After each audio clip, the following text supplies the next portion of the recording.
Hello my friends and fellow fanatics. Welcome to the very first episode of my brand new podcast titled The Annals of Kung Fu Cinema. I'm absolutely thrilled to embark on this exciting journey with all of you. For those of you who have been following my channel, you already know how passionate I am about Kung Fu cinema, its history, its artistry, its legends, and its impact on global culture. This podcast is an extension of that passion, and I cannot wait to dive deeper into the world of martial arts films with all of you. The goal of this podcast, which I plan to release on a weekly basis, is to explore anything and everything related to Kung Fu cinema. From the golden age of Shaw Brothers classics to the rise of independent martial arts films, from the iconic performances of our favorite stars to the unsung heroes behind the scenes. We'll cover it all, whether it's breaking down iconic fight scenes, analyzing the philosophy behind martial arts, or discussing the cultural significance of these films. This podcast will be your ultimate guide to the world of Kung Fu cinema. Now, this podcast is not just going to be a one-way street. While I will still be creating the videos you have come to know and love on my channel, this podcast will give us a chance to connect on a more personal level. I will be introducing live streams very soon, where you will have the opportunity to interact with me in real time. You can ask questions, share your thoughts, and even suggest topics for future episodes. I'm really looking forward to hearing from you and having some of you join me as occasional guests to discuss this incredible genre that we all love so much. Whether you're a die-hard fan, a martial artist, or just someone who loves cinema, I want to hear your voice and your perspective. After all, Kung Fu cinema is a global phenomenon, and it's the diverse voices of fans like you that make this community so special. Let me be abundantly clear right from the start. While I have a general idea of where I want this podcast to go, I'm also open to exploring new directions. Kung Fu cinema is a vast and rich subject, and there's so much to talk about, from the history and evolution of the genre to the techniques and philosophies behind the martial arts depicted on screen. Over the coming weeks and months, I will be experimenting with different formats, topics, and styles, and I will be relying on you, my full family, to guide me. Your feedback and ideas will be invaluable in shaping this podcast into something truly special. Whether you are here for the nostalgia, the action, or the deep dives into the history and culture of Kung Fu cinema, I promise you, you are in for a treat. Thank you for joining me on this adventure. Let us celebrate the art, the passion, and the legacy of Kung Fu cinema together. So, let us kick things off with the first episode of this podcast, the history of Kung Fu cinema from 1928 to 1985. Kung Fu cinema, a genre that has captivated audiences worldwide, has a rich and complex history that reflects the cultural, social, and political changes in China and beyond. From its humble beginnings in the early 20th century to its global explosion in the 1970s and 1980s, Kung Fu cinema has become a powerful medium for storytelling, cultural expression, and martial arts spectacle.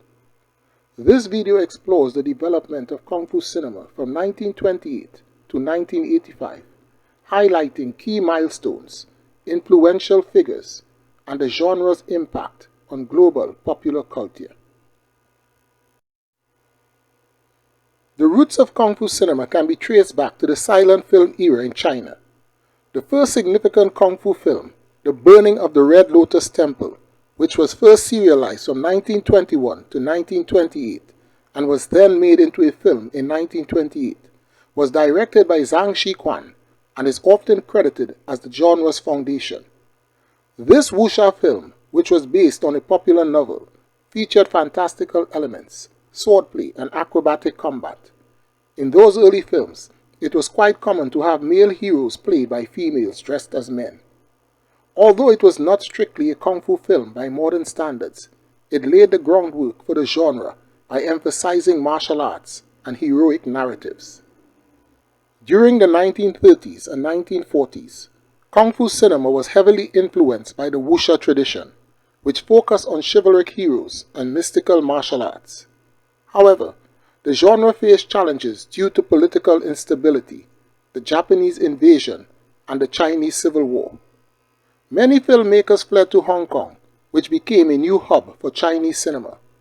Despite these difficulties, the early years of Kung Fu cinema established its core themes: honor, justice, and the mastery of martial arts.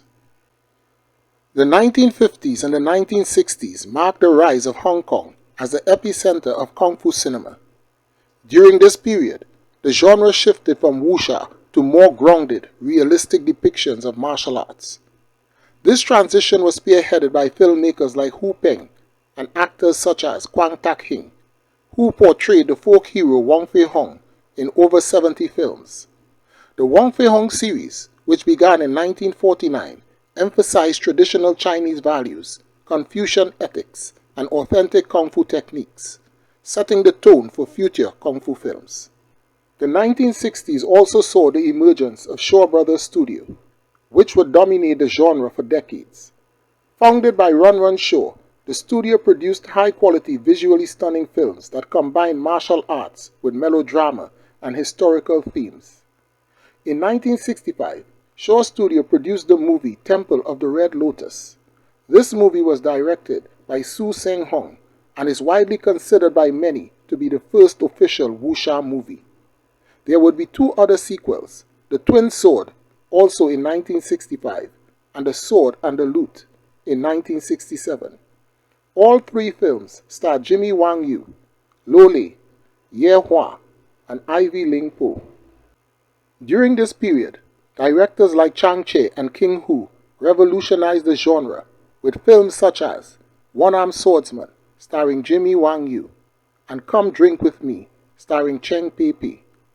These films introduced more dynamic fight choreography, complex characters, and a focus on individualism, paving the way for the Kung Fu boom of the 1970s. In 1970, Jimmy Wang Yu starred in a film that is considered to be the godfather of Kung Fu action movies.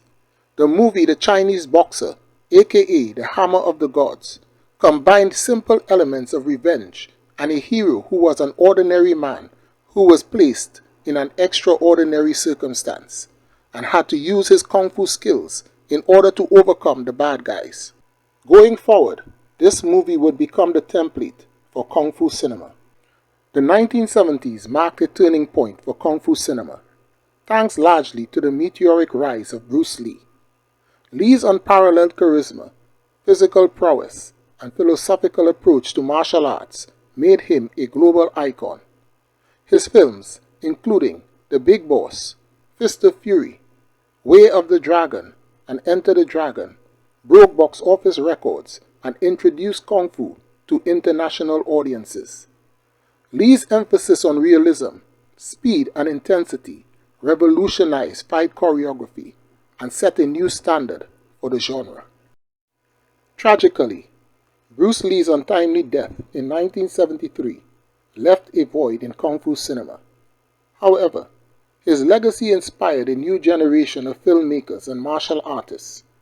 The 1970s also saw the rise of independent studios like Golden Harvest, which produced films starring other martial arts legends such as Sammo Hung and Angela Mayo. Meanwhile, Shaw Brothers continued to dominate with classics like Five Deadly Venoms and The 36th Chamber of Shaolin. After Bruce Lee's passing, in an attempt to fill the enormous void left in Kung Fu cinema, many film producers tried in vain to recreate the magic of Bruce Lee. What happened next, which had never happened before or since, was an unknown number of actors imitating Bruce Lee's style and mannerism flooded the cinema screens, doing their best Bruce Lee impersonation. They would later come to be known as clones of Bruce Lee. Some of the more well-known ones were Bruce Liang, Dragon Lee, Bruce Le, and the one most accepted by the audiences, Bruce Lai. These Bruceploitation films, as they came to be known, managed to sustain Kung Fu cinema for the next couple of years, until the novelty wore off. In 1976, a relatively unknown director, Nung Si Yuen, through his recently formed production company, Seasonal Films Corporation, released a film starring a cast of actors that were unknown to the Hong Kong cinema audiences. That film was The Secret Rivals, and those actors, whose names are now etched in the annals of Kung Fu cinema, were John Liu, Wang Tao, and Huang Zhangli. Although the storyline was generic, the concept and fight choreography were a breath of fresh air for Kung Fu moviegoers. The fight scenes were inventive and well executed by the three main actors. The Secret Rivals was a hit that spawned a direct sequel, The Secret Rivals Part 2, and would inspire other classic films such as The Hot, the Cool, and the Vicious, Death Duel of Kung Fu, and The Green Jade Statuette, just to name a few. This new wave also gave us independent directors such as Lee So-nam and Joseph Koo, who went on to give us many beloved Kung Fu movie classics. This formula would sustain Kung Fu cinema for a couple more years. In the late 1970s and 1980s, Kung Fu cinema underwent another transformation with the rise of Jackie Chan. Chan, who began his career as a stuntman and Bruce Lee imitator, found his niche by combining Kung Fu with slapstick comedy. Films like Snake in the Eagle's Shadow and Drunken Master showcased Chan's unique blend of acrobatics, humor, and innovative fight choreography. During this period, Kung Fu cinema also began to explore more diverse themes and styles. Directors like Laka Leong emphasized traditional martial arts and cultural heritage in films like The 36th Chamber of Shaolin, while others experimented with fantasy and supernatural elements. The genre's popularity spread beyond Hong Kong, influencing filmmakers in Hollywood and worldwide. The concept of Shaolin martial arts and the Shaolin Temple was first explored in cinema as early as 1974 by director Chang Che, in films such as Heroes 2, Men from the Monastery, Shaolin Martial Arts, and 5 Shaolin Masters. However, it would take another 8 years for the formula to truly take root.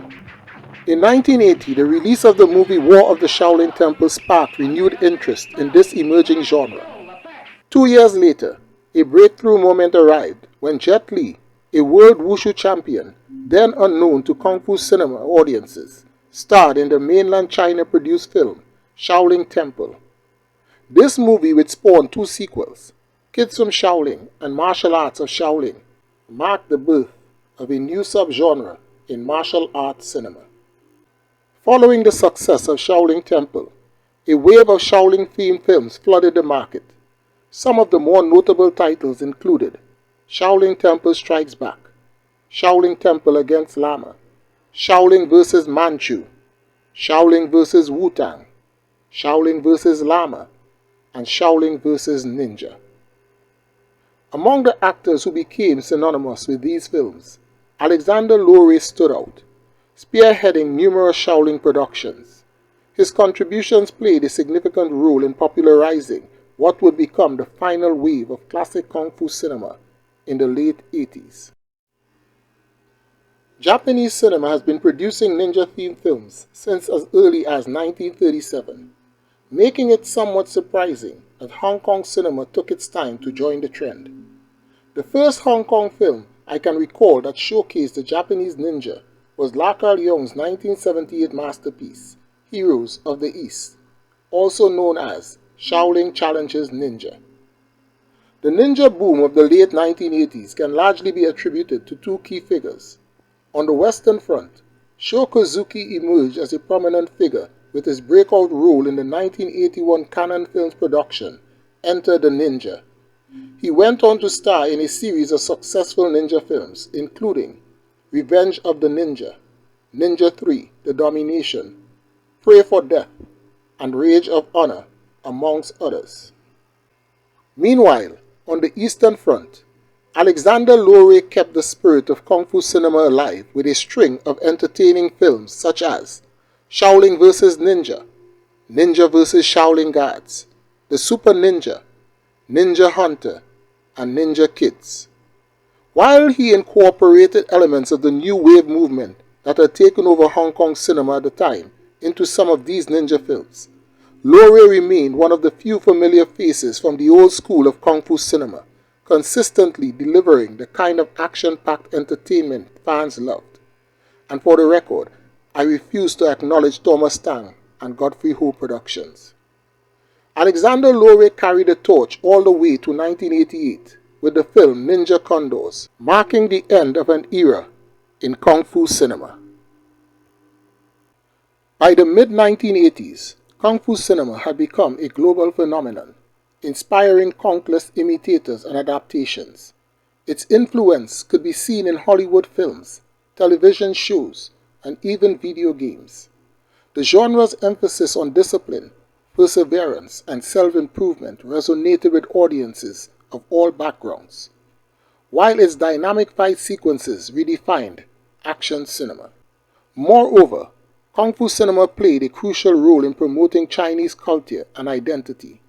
Through its stories of heroism, resistance, and tradition, the genre offered a window into Chinese history and values. At the same time, it challenged stereotypes and showcased the talents of Chinese filmmakers and performers. From its origins in the wuxia films of the 1920s to its global dominance in the 1980s, Kung Fu cinema has undergone a remarkable evolution. Its history is a testament to the creativity and resilience of filmmakers who transformed a niche genre into a worldwide cultural force. Today, the legacy of Kung Fu cinema lives on in the works of contemporary directors and martial artists, as well as in the hearts of fans who continue to be inspired by its timeless stories of courage and skill. Thank you for tuning in to the Annals of Kung Fu Cinema. Don't forget to like, subscribe, and leave a comment, and share this podcast with your fellow fanatics. And if you have any questions, comments, or topic suggestions, feel free to reach out to me on social media or during my live streams. Until next time, stay fierce, stay passionate, and keep the spirit of the Fu alive. And of course, may the Fu be with you. Our second episode will be about the life and accomplishments of legendary director Nung Si Yuen.